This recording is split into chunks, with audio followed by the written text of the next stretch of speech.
right. Hello and welcome. Welcome to the second Pediatric Transplant Conference for caregivers, clinicians, and the community. First, let me introduce myself, Melissa McQueen, co-founder and executive director for Transplant Families, and mom to Alex, Maddie, and Dylan. My youngest is Dylan, our heart transplant recipient, who is almost 14 years old now. We hope that you'll use the chat during sessions, use Q&A to contribute to sessions, and interact with each other using networking. As caregivers and parents, you are the reason why we're here today. Our mission is to raise our collective voice and help make our community the place we want it to be. Your strength and resilience as transplant parents were earned during a very surreal process. We hope to continue to grow beyond this traumatic time and move forward into something so much more. Something worthy of the second chance at life that our kids were granted. Between sessions, you have the opportunity to visit booths and say hello to our community. Please place messages in the booths of support for organizations that represent our transplant teams and those that support them. They go through this journey with us and love to see the positive messages. We're giving away prizes in many sessions. We know that many of our booths are giving away items as well. Visit and send them messages. We will be watching for prize winners. We acknowledge that you are joining us to celebrate near the end of National Pediatric Transplant Week. Just 5 years ago, National Pediatric Transplant Week was just a discussion between Donate Life Planning Committee, which we as transplant families were lucky enough to be a part of. This year, we are proud to see that very special Awareness Week mentioned for the second time in the National Proclamation for April as Donate Life Month ends. Please use #KidsTransplant to share the love in social media. We are also happy to celebrate Transplant Nurses Week at the end of Donate Life Month as well. I encourage you all to go write message of support for your clinicians at their appropriate booths. But most of all, we are thankful for our donor families. Without them, none of this is possible. Their grace and compassion and what I can imagine is the very worst moment of their life is beyond comprehension. You are our true angels on earth, our heroes walking among us. And because of your gift, your beautiful children will never be forgotten. They are our heroes, and now a moment of silence for them.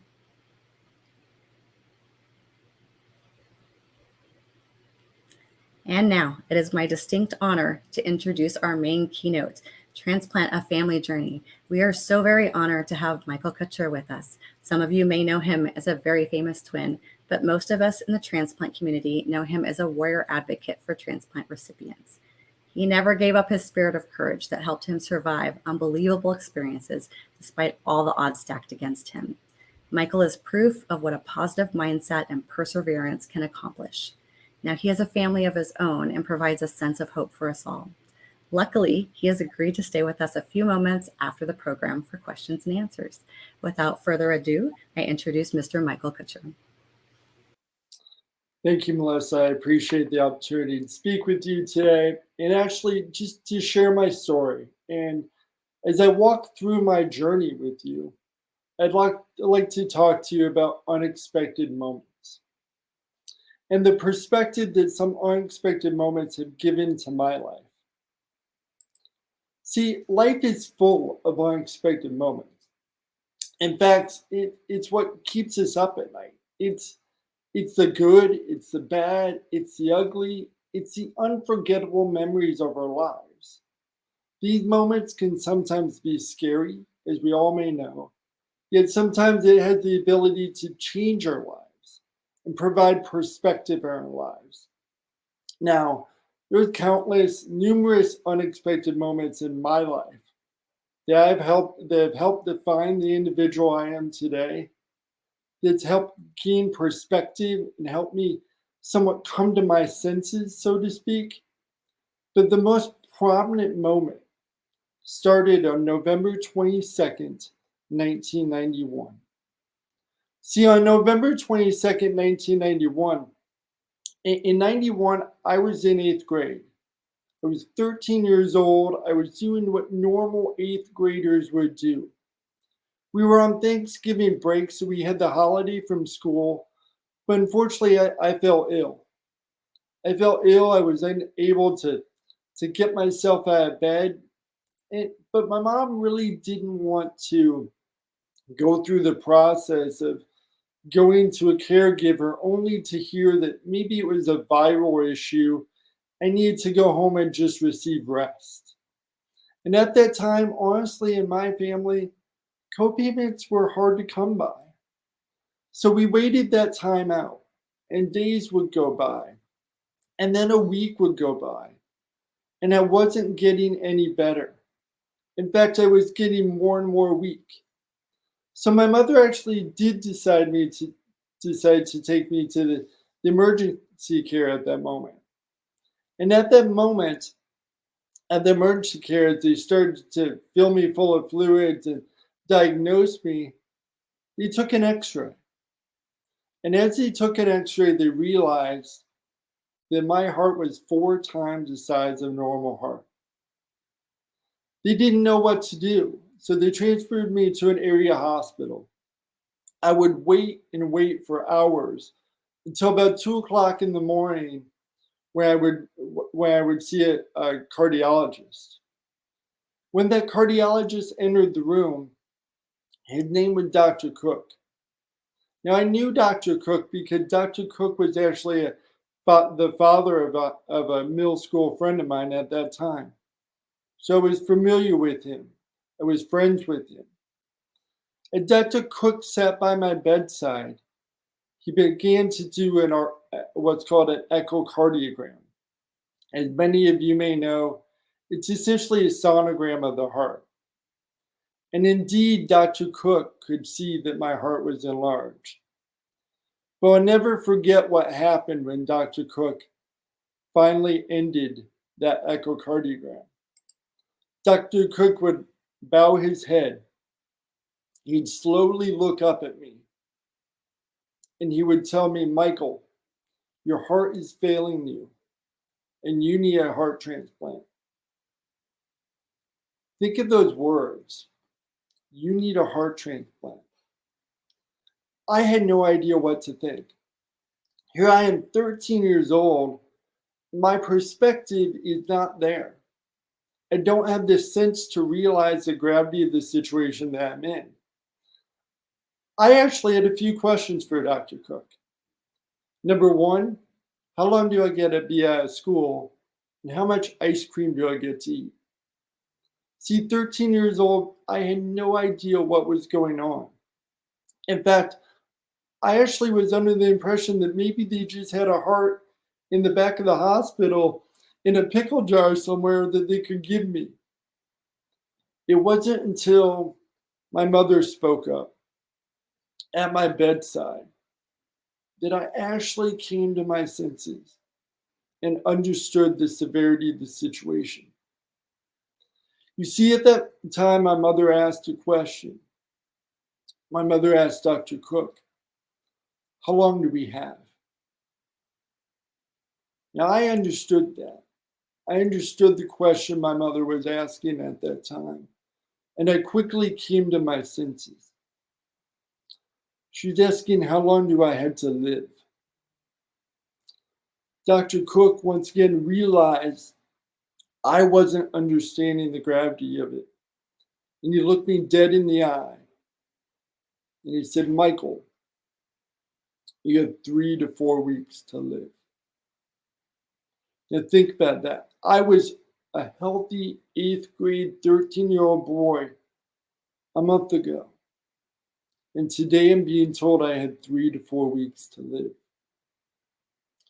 Now there's a lot of things that went through my head at that time when I heard those words. The main thing was just that I had so much to live for, so much more left to do in my life. For example, I wanted to go to high school. I wanted to go to college. I wanted to drive a car. And I was 13. I still hadn't kissed a girl. Now, there's priorities that a 13-year-old has. And those were mine at that time. But I'm sitting with 3 to 4 weeks to live. And I would be later transferred to the University of Iowa Hospital and Clinics, where at that time I was told they could actually decrease the inflammation of my heart. They could actually help me with treatments and medication, and I might be sent home in the next week or 2 weeks. This is great news to my family. It was sigh of relief until about 3 to 4 weeks later. See, 3 to 4 weeks later, just as Dr. Cook had originally subscribed, I fell into cardiac arrest. I fell into cardiac arrest, fighting for survival, an obstacle that I had to overcome. My heart was so weak that surgeons had no options. But there was one thing that maybe an option that maybe they did have. It was called ECMO. An ECMO pump is a pump that is an artificial pump for the heart and will transfer blood in and out of the heart. But there were a couple problems with the ECMO. First of all, a child had never been put on ECMO before. Not at the University of Iowa, not in the nation, in the world. I was the first child to ever be put on the ECMO pump. And they had no idea if it would even work at that time. The other thing with ECMO at that time, back in 1991, is that your tissue is not able to work as a muscle. Therefore, if it's not working as a muscle, it only has a short lifespan. And that lifespan is 48 hours. So here I am going from 3 to 4 weeks to 48 hours to survive. It was that moment that I was put on the transplant list. I was number one on the heart transplant list in the whole entire nation. Not exactly the list you want to be on, especially on number one. But I was very fortunate because as only being on the transplant list for 24 hours into that 48 hours, we would get the call. We would get the call. I would receive my life-saving transplant. And in fact, I was sent home on Christmas Day with my loving family. It was a miracle, and a miracle that I will forever be grateful for. Now, there's a quote that I like to live by, and a quote that I often recite. And it says, "When confronted with death, you learn to live, and you learn the importance of life." And I did that at that time. At 13 years old, it became clear to me. I quickly came to my senses. I had the perspective of life and what life brings to you. I quickly realized every moment counted, every interaction, every laugh, every smile. Even today, there isn't a phone call, a text, or any interaction with my family that I don't remind them of how I feel about them. I don't end it without saying I love you. Now, prior to my transplant, my siblings and I, my twin brother and my sister, we were your normal teenage kids, fighting each other. We were arguing, your typical family. But this seemed to put perspective in us. It seemed to make us realize the importance of one another in our lives and the individuals that we are and the individuals that we want to be. And it helped us to really become closer as a family. I had the opportunity to tune in yesterday and hear some incredible stories about siblings and about families and parents. And I think that we're fortunate within this group, within this community, to have that perspective, to understand the importance of each and every day. Now, after my transplant, I was living a normal life, as normal teenagers do. Of course, there were some changes that I need to adapt to. I had to take medications, diet restrictions at that time, no physical activities that could harm my chest or injure me. But to compare to the alternative, I felt I was doing all right. I mean, waking up every morning was better than any other sport that I may have missed out on. So I was just living the normal life of a teenager. And I always did. And I had the opportunity to quickly realize firsthand of how I wanted to live my life. And I realized that life is a gift. And what better of a gift than to give that gift back to others? And I always say that the only way to move forward is to give back. And that's why I started my advocacy work. I started my advocacy work for organ donation and other charitable organizations to give that as much as I could back. Now, I'm 31 years post transplant, and there isn't a day that goes by that I'm not grateful for those 31 years. Now, I don't claim to have it all or to have an S on my chest and and and say that I have the power, but I have perspective. And I think that a lot of us in this group, in this community, have that perspective. And it's led me to not only my advocacy work, my speaking. I also maintain a corporate job and career that I'm grateful for. But most of all, what this 31 years has given me, it's given me opportunity. It's given me opportunity to go through those experiences and enjoy life every day as it comes to me. But I'll tell you what, most of all, I'm grateful for this gift because before I met my beautiful wife and her two daughters, I was a single father to my son Jackson.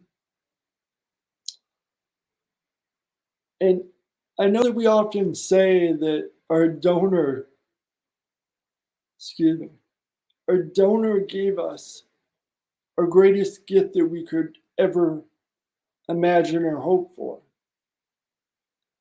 But for me, my donor gave me two gifts. Because without my donor, I would not have the ability, I wouldn't be here to be able to carry on that gift to my son and to be able to teach him the lessons and build a family that I built. So, as many people think about transplantation and just affecting one individual's life, I'm living proof for 31 years. It's affected more than just one person. It affects families. It affects communities. It affects careers. Now, there's a few things I've learned in my 31 years that I want to share with you. And I laugh a little bit because I think about the group that I'm sharing it with. And many of you already know this, but it's a good reminder. The perspective and the knowledge of the small things in life that matter. It's not the big things, it's not the careers, it's not how much money you have or keeping up with the Joneses. It's the small things that we lose sight of that I cherish every single day. Have you ever walked outside? I know a lot of people walk outside when it snows, but have you ever walked outside when it rains and just enjoy your environment? Enjoy that rain falling down on you? It's the sounds we hear. It's the appreciation for those sounds all around us. It's the people we interact with. It's the ability to give back to others. Remember, the only way to move forward is to give back, to give that helping hand. It's our loved ones. I often say that it's important to make sure that we give back that time as well. Because time is the one thing that we all lose every single day. And I think that we are so aware of that. But we need to share that with others, remind others of that. Take 10 seconds every day to look at your spouse and remind them of what matters the most to you in your life. And that's them. That's the people around you. It's your family. It is your family. Take those additional 10 seconds and cherish the moments with your families. Because as we all know, time is precious. And it can be gone in an instant. Now, a lot of people ask me, why do I have octopus as a slide in my presentation? To me, it represents risk. Many times we go out to a restaurant and we're afraid to choose things and afraid to dive into things because it's different. It's a risk. I'm here to tell you it's okay to take that risk, to do new things, enjoy new things in life. Go outside your comfort zone. And lastly, in the world we live in today, I think it's very important to shut down the noise. It's to shut down the noise and make sure that we take that quality time and we spend it with those people that matter the most in our lives. There's a sign that hangs in my house today that says, someone else is happy with less than you have. And I think that's an important message that I carry with me each and every day. Is the value and the appreciation of the things that I do have.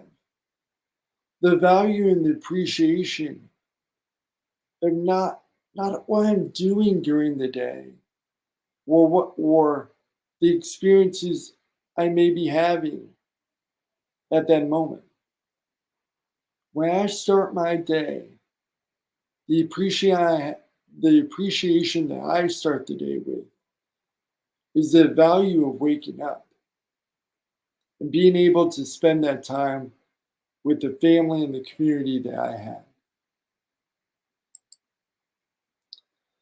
So thank you for the opportunity to share my story with you today, to express and share the perspective that I've been able to gain that's helped me come to my senses and also take you along my transplant journey. I've been blessed to have 31 years because of an individual that was able to give me the gift of life. And nothing can take that away. And nothing is greater than that gift of life. So once again, thank you. I want to applaud this community and this organization for everything that you're doing for transplant pediatric patients and for their families, because this was definitely a resource that was not available at the time that my family so much needed it. So with that, once again, thank you for the opportunity. I'd like to bring Melissa back up on stage. I think that we have some time for some questions, Melissa. If we want to dive in, and if anyone has any questions, I welcome them. I think you're on mute, Melissa. Thank you so much. I think we have quite a few questions in the chat. So this is a great group. Everyone says very inspiring. Let's go ahead and pick the first question here. Let's see. All right. From Ansara, thank you so much, Michael. Growing up, did you want to keep your health situation private to fit in with other kids? And how and when did you develop the courage to share your story? That is a great question. I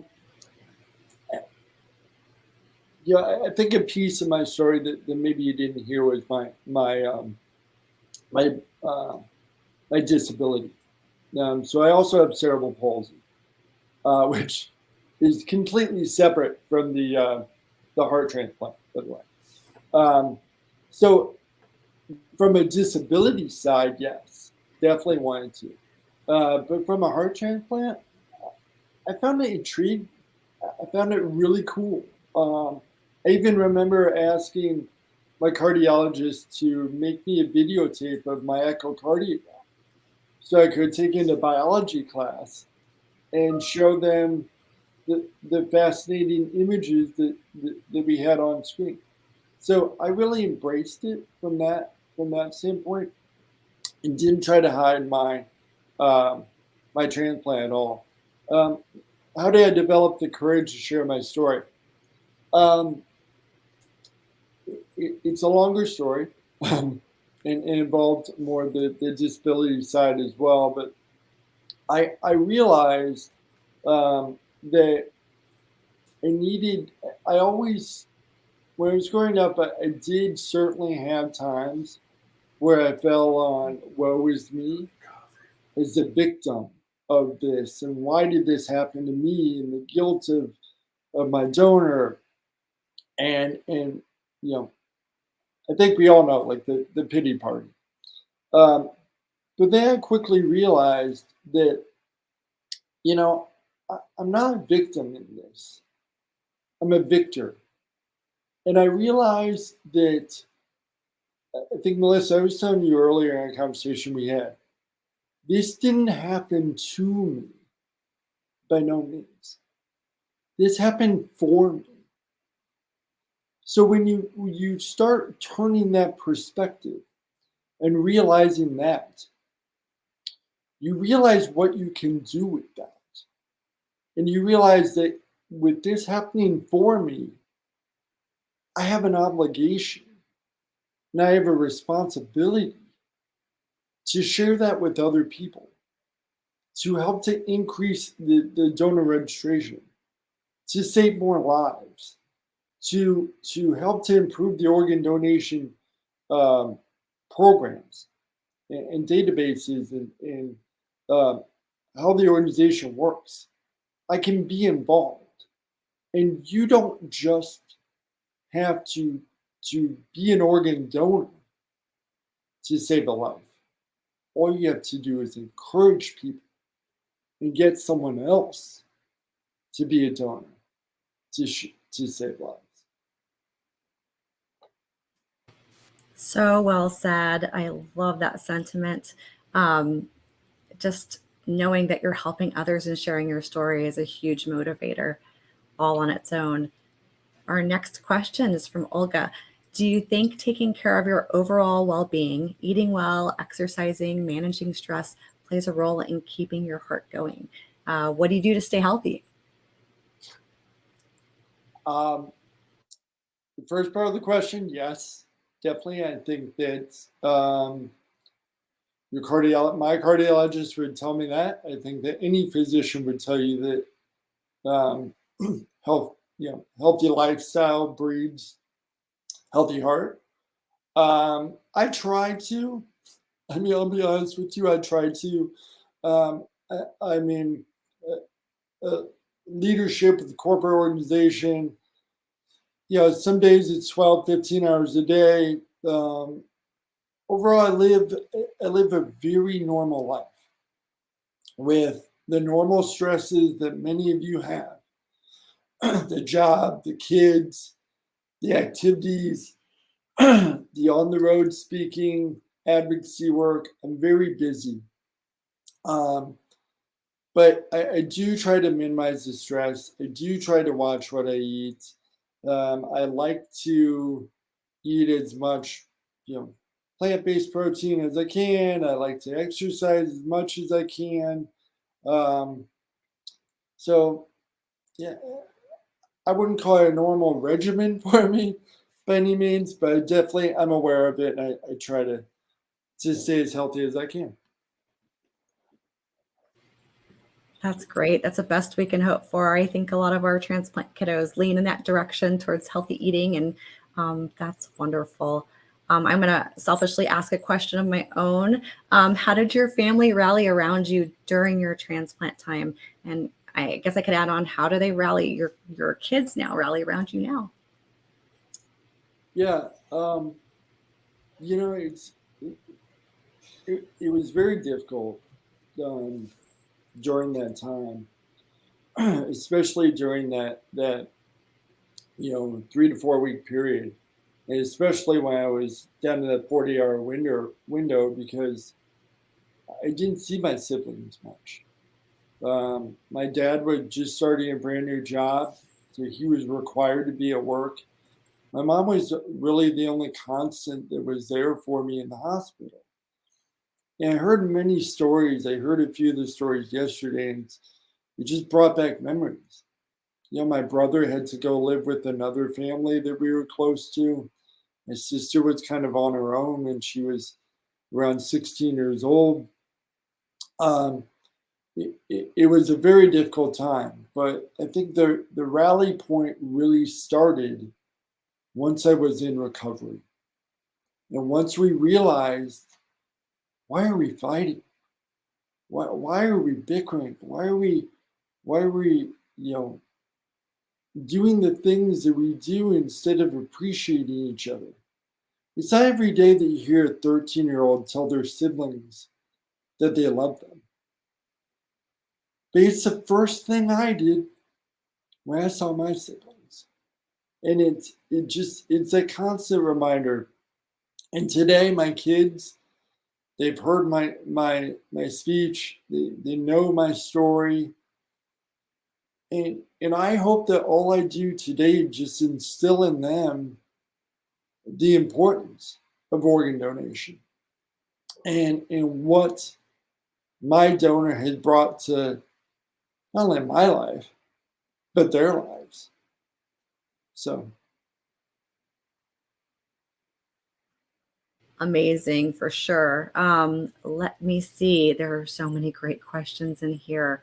Um, I will go down and see. Let's see. Just messages of support. Um, okay, let me go up here and find. Here we go. From Joseph. How did your transplant affect your peer interactions when you were younger? So we know that that teen time is such a difficult period to navigate anyways. How did you do it? Having a yeah, transplant when it was kind of a novel process, right? right. And it was difficult. You know, it's difficult when you can't play the sports with the other kids. It's difficult when you have to remember to take medications on a routine basis.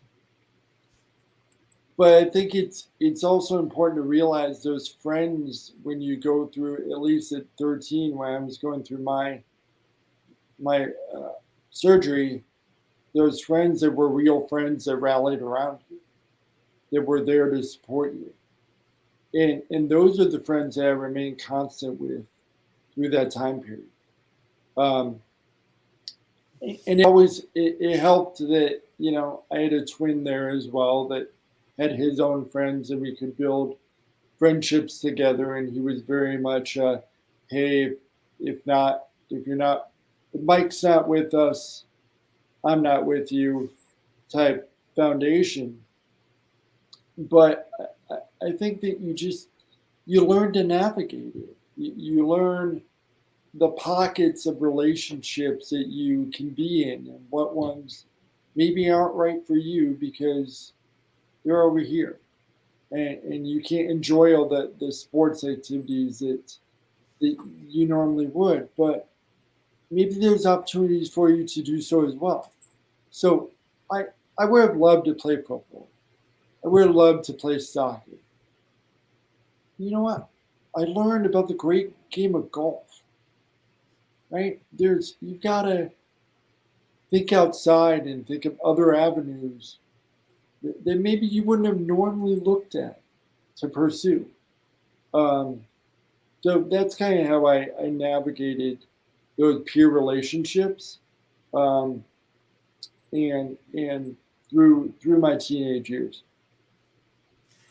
That's awesome. I will go ahead and end with some of our messages of support. But first of all, I would be remiss if I didn't say what an amazing job your mom did raising 3 spectacular kids. Maybe next time we can get her on the line too. I think a lot of us moms would, that are struggling through this, and some that are sitting in hospital rooms right now would love that advice. She raised an amazing son in you and your siblings, and we're just so thankful to have you here. I'm going to end.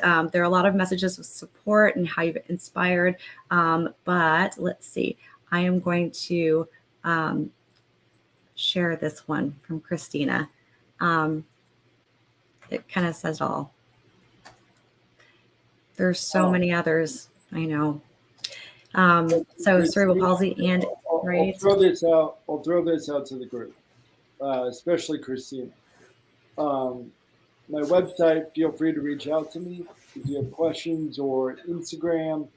Can't get to them all, but I'm always available to answer questions, or even give more support that I can than maybe that I've given today. So, like I said, this community, guys, my mom didn't have this back in the day.